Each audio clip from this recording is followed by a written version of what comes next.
Mobile రీఛార్జ్కి సంబంధించి అందరికీ పెద్ద తలకాయ నొప్పి అయిపోయింది. ఎందుకంటే అన్ని కంపెనీలు పోటాపోటీగా రీఛార్జ్ ప్లాన్స్ని అయితే రేట్స్ పెంచేస్తూనే ఉన్నాయి. గతంలో 1 GB డేటా లిమిట్ ఉండేది, ఇప్పుడు అది కూడా లేదు. 1.5 2 GB డేటా రీఛార్జ్ చేసుకోవాల్సి వస్తుంది పై డే. యూజింగ్ అలాగనే ఉంది కాబట్టి రీఛార్జ్ ప్లాన్స్ కూడా రేట్లు రోజు రోజుకి పెరిగిపోతున్నాయి. అన్ని కంపెనీలు అటు జియో, ఎయిర్టెల్ ఇంకా మిగతా కంపెనీలు కూడా రేట్లు పెంచేస్తున్నాయి.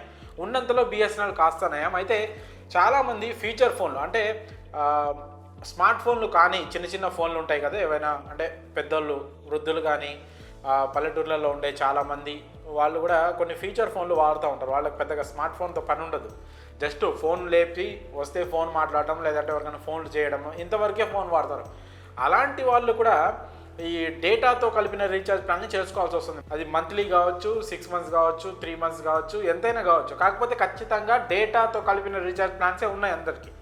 సో దీనివల్ల కొంత ఇబ్బంది అయితే వాళ్ళకి ఫీచర్ ఫోన్లో వాళ్ళకి కలుగుతుంది. వాళ్ళకి అవసరం డేటాతో అసలు పనే ఉండదు. అందులో డేటా రాదు, ఆ ఫోన్లో అసలు డేటా వాడడానికే ఉండదు. అయినా కూడా వాళ్ళు డేటాతో కలిపిన రీఛార్జ్ ప్లాన్ చేసుకోవాల్సి వస్తుంది. సో ఇలాంటి ఇబ్బందిని ఈ టెలికాం నియంత్రణ సంస్థ ఏదైతే ఉందో ఇప్పుడు ఒక కీలక నిర్ణయం తీసుకుంది. అదేంటంటే ఖచ్చితంగా డేటాతో అవసరం లేని రీఛార్జ్ ప్లాన్స్ అయితే ఖచ్చితంగా అన్ని కంపెనీలు తీసుకురావాలని ట్రై అయితే ఒక నిబంధన, ఒక రూల్ని అయితే తీసుకొచ్చింది. ఇది ఒక మంచి గుడ్ న్యూస్ అని చెప్పుకోవచ్చు. ఎందుకంటే కేవలం కాలింగ్ అలాగే మెసేజెస్ ఈ రెండింటికి సంబంధించిన రీఛార్జ్ ప్లాన్స్ అయితే ఇప్పుడు త్వరలో రాబోతున్నాయి. గతంలో ఇలాంటి రీఛార్జ్ ప్లాన్స్ చాలా ఉన్నాయి.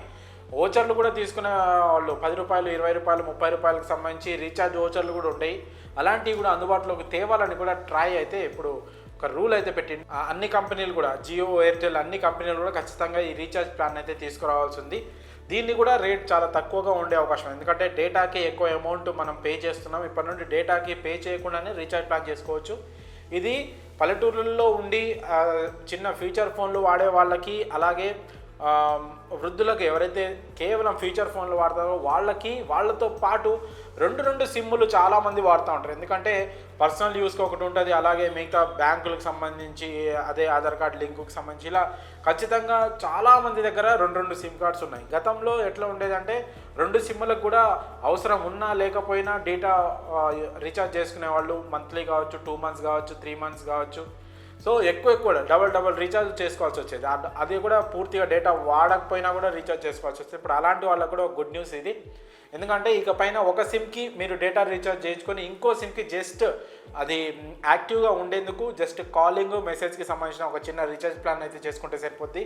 ఇది ఒక రకంగా ఫీచర్ ప్లాన్స్ అలాగే డబల్ సిమ్ వాడే వాళ్ళకి మాత్రం ఇది ఒక మంచి గుడ్ న్యూస్గా మనం చెప్పుకోవచ్చు. ఇన్ని రోజులు ఈ రీఛార్జ్ ప్లాన్స్తో ఎక్కువ డబ్బులు పెట్టి జేబులకు చిల్లుపడే టైం అయితే ఇక్కడ నుంచి అయిపోయింది. ట్రై తీసుకున్న ఈ నిర్ణయంపై మాత్రం అన్ని సోషల్ మీడియాలో అయితే చాలా మంచి ప్రశంసలు అయితే దక్కుతున్నాయి. మరి ఈ రీఛార్జ్ ప్లాన్స్పై, రాబోతున్న కొత్త రీఛార్జ్ ప్లాన్స్పై ఏదైతే ఓన్లీ కాలింగ్ ఇంకా SMS అంతే, డేటాకి సంబంధం ఉండదు. Data plans separate, only calling recharge plan గతంలో ఉండే ఈ ప్లాన్స్ అన్నీ. కానీ ఇవి మా తర్వాత మొత్తం అన్ని కంపెనీలు కూడా కంపల్సరీ చేసేసాయి. ఖచ్చితంగా అన్నీ రీఛార్జ్ చేసుకోవాల్సిందే, డేటాతో కలిపిన రీఛార్జే చేసుకోవాల్సిందే.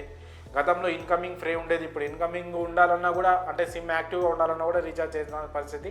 సో ఇలాంటి క్రమంలో వినియోగదారులపై ఖచ్చితంగా భారం పడుతుందని ట్రై భావించి సరికొత్త రీఛార్జ్ ప్లాన్స్ ఓన్లీ కాలింగ్, డేటాతో సంబంధం లేకుండా కాలింగ్ ఇంకా SMS ఫీచర్ ఫోన్లకు ఉపయోగపడేటట్టు, అలాగే డబుల్ సిమ్ వాడుతున్న వాళ్ళకు ఉపయోగపడేటట్టు కొత్త రూల్స్ అనేది తీసుకురావాలని అన్ని కంపెనీలకు ట్రై ఒక రూల్ పెట్టింది. ఇది ఒక మంచి రూల్గా మనం చెప్పుకోవచ్చు.